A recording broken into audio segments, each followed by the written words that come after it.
BPSC পরীক্ষার প্রস্তুতির সময় বিশ্ব রাজনীতির মতো একটা জটিল বিষয় বেশ কঠিন মনে হতে পারে, তাই না? চলুন এই আলোচনার মাধ্যমে আমরা ঠিক এই কাজটাই সহজ করার চেষ্টা করব। আন্তর্জাতিক সম্পর্কের একদম মূল ধারণাগুলো আমরা ধাপে ধাপে বোঝার চেষ্টা করব, যা পরীক্ষার প্রস্তুতিতে অবশ্যই কাজে আসবে। একটা প্রশ্ন কিন্তু প্রায় আমাদের মাথায় আসে, এই যে আন্তর্জাতিক রাজনীতি, এটা কি শুধুই একটা পাওয়ার গেম, যেখানে সব দেশ কেবল নিজেদের স্বার্থে এক নির্মম প্রতিযোগিতায় নেমেছে, নাকি এর মধ্যে সহযোগিতা, নৈতিকতা আর অভিন্ন লক্ষ্যেরও কোনো জায়গা আছে? এই মৌলিক প্রশ্নটাই কিন্তু আন্তর্জাতিক সম্পর্কের সব আলোচনার একেবারে কেন্দ্রে। এই আলোচনাতে আমরা এই দুটো দিকের গভীরেই যাব। তো আমরা কি কি বিষয় নিয়ে কথা বলবো তার একটা রোডম্যাপ দেখে নিই। প্রথমে আমরা দেখব বিশ্ব রাজনীতির মঞ্চটা আসলে কেমন। তারপর দেখব ক্ষমতার মুদ্রা কিভাবে কাজ করে আর দেশগুলো কি কি হাতিয়ার ব্যবহার করে। এরপর জাতীয় স্বার্থের ধারণাটা বিশ্লেষণ করে আমরা সবচেয়ে বড় তাত্ত্বিক বিতর্ক, মানে বাস্তববাদ বনাম উদারনীতিবাদ নিয়ে আলোচনা করব, আর সবশেষে একটা উপসংহারে পৌঁছাব। তাহলে চলুন আমাদের প্রথম পর্ব শুরু করা যাক। আন্তর্জাতিক রাজনীতির এই খেলার মাঠটা আসলে কতটা বড়, আর এই খেলার মূল খেলোয়াড় অর্থাৎ রাষ্ট্রগুলো কিভাবে তাদের নিজেদের শক্তি পরিমাপ করে? আন্তর্জাতিক রাজনীতি বলতে আমরা আসলে কি বুঝি? সহজ ভাষায় এটা হলো একটা সার্বভৌম রাষ্ট্র কিভাবে একে অপরের সাথে ডিল করে। আর এই সম্পর্কের পেছনে চারটা মূল চালিকা শক্তি কাজ করে। ক্ষমতা, মানে অন্যকে প্রভাবিত করার এবিলিটি; নিরাপত্তা, মানে নিজের দেশের অস্তিত্ব রক্ষা করা; স্বার্থ, মানে নিজস্ব অর্থনৈতিক ও কৌশলগত লক্ষ্য পূরণ করা; এবং আধিপত্য, অর্থাৎ বিশ্ব ব্যবস্থায় নিজের প্রভাব প্রতিষ্ঠা করা। এই চারটা জিনিসের টানাপোড়েনেই কিন্তু বিশ্ব রাজনীতির গতিপথ ঠিক হয়। একটা রাষ্ট্রের আসল শক্তি কিন্তু এই চারটা মৌলিক ক্ষমতার উপর নির্ভর করে। প্রথমটা হলো নিষ্কাশনমূলক ক্ষমতা, যেমন মধ্যপ্রাচ্যের দেশগুলো তাদের তেল সম্পদকে কাজে লাগিয়ে বিশ্ব অর্থনীতিকে প্রভাবিত করে। দ্বিতীয়টা নিয়ন্ত্রক ক্ষমতা, মানে দেশের ভেতরে আইন শৃঙ্খলা ঠিক রাখা। তৃতীয়ত বন্টনমূলক ক্ষমতা, যেমন সরকার ট্যাক্স নিয়ে সেই টাকা শিক্ষা বা স্বাস্থ্যের মতো খাতে খরচ করে। আর ৪ নম্বরটা হলো প্রতীকী ক্ষমতা, যা জাতীয় পতাকা, জাতীয় সঙ্গীত বা জাতীয়তাবাদের অনুভূতির মাধ্যমে মানুষের মধ্যে ঐক্য তৈরি করে। এই চারটা ক্ষমতা মিলেই একটা দেশের আন্তর্জাতিক প্রভাব ঠিক হয়। ক্ষমতাকে যদি আন্তর্জাতিক সম্পর্কের কারেন্সি বা মুদ্রা বলি, তাহলে দেখতে হবে এই মুদ্রাটা সময়ের সাথে সাথে কিভাবে হাতবদল হয়েছে। এই স্লাইডটা কিন্তু খুব গুরুত্বপূর্ণ। দেখুন, দ্বিতীয় বিশ্বযুদ্ধের পর থেকে ১৯৯০ সাল পর্যন্ত বিশ্বটা ছিল দুটো শিবিরে ভাগ করা, একদিকে আমেরিকা আর একদিকে সোভিয়েত ইউনিয়ন। এটাকে আমরা বলি বাইপোলার বা দ্বিমেরু বিশ্ব। এরপর সোভিয়েত ইউনিয়ন ভেঙে গেলে প্রায় এক দশকের জন্য আমেরিকা একাই হয়ে ওঠে সুপার পাওয়ার। এই সময়টাকে বলা হয় ইউনিপোলার মোমেন্ট। কিন্তু এখনকার পরিস্থিতি কি? এখন কিন্তু আর একজন মোড়ল নেই। চীন, রাশিয়া, ভারত, ইউরোপীয় ইউনিয়ন অনেকেই এখন শক্তিশালী। তাই বিশ্ব এখন একটা মাল্টিপোলার বা বহুমেরু ব্যবস্থার দিকে এগোচ্ছে, যেখানে ক্ষমতা কয়েক কেন্দ্রে বিভক্ত।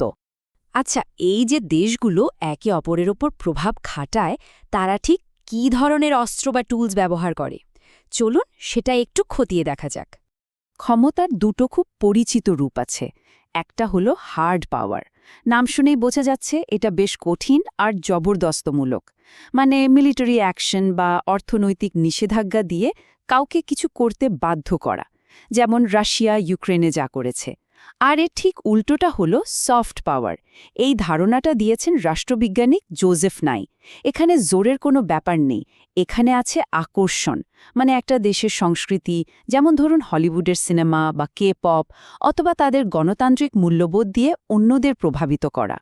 কিন্তু আজকালকার কূটনীতিতে শুধু হার্ড বা শুধু সফট পাওয়ার দিয়ে কাজ হয় না। সবচেয়ে কার্যকর হল স্মার্ট পাওয়ার, মানে প্রয়োজন অনুযায়ী দুটোকে মিলিয়ে ইন্টেলিজেন্টলি ব্যবহার করা।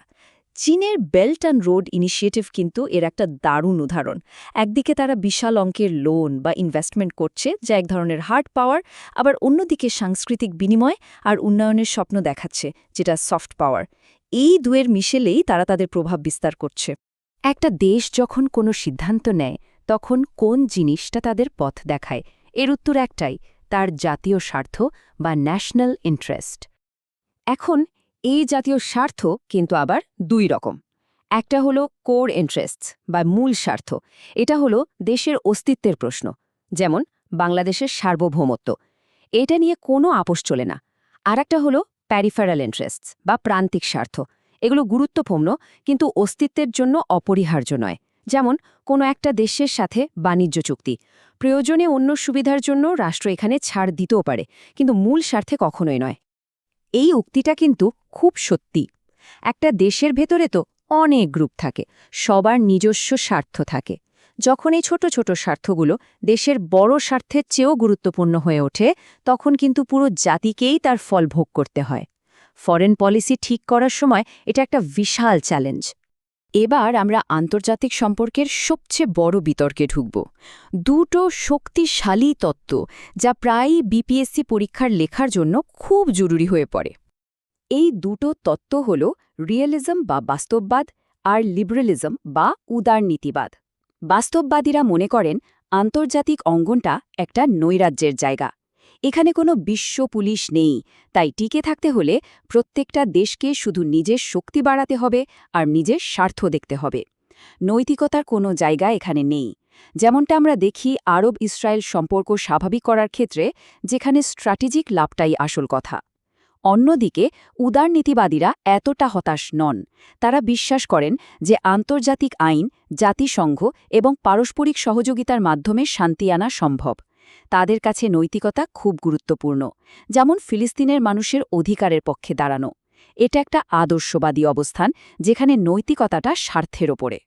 তো এতক্ষণ ধরে আমরা যে কনসেপ্টগুলো নিয়ে কথা বললাম, ক্ষমতা, জাতীয় স্বার্থ আর এই দুটো বড় তত্ত্ব, এই সব মিলিয়ে আমরা কি শিখলাম?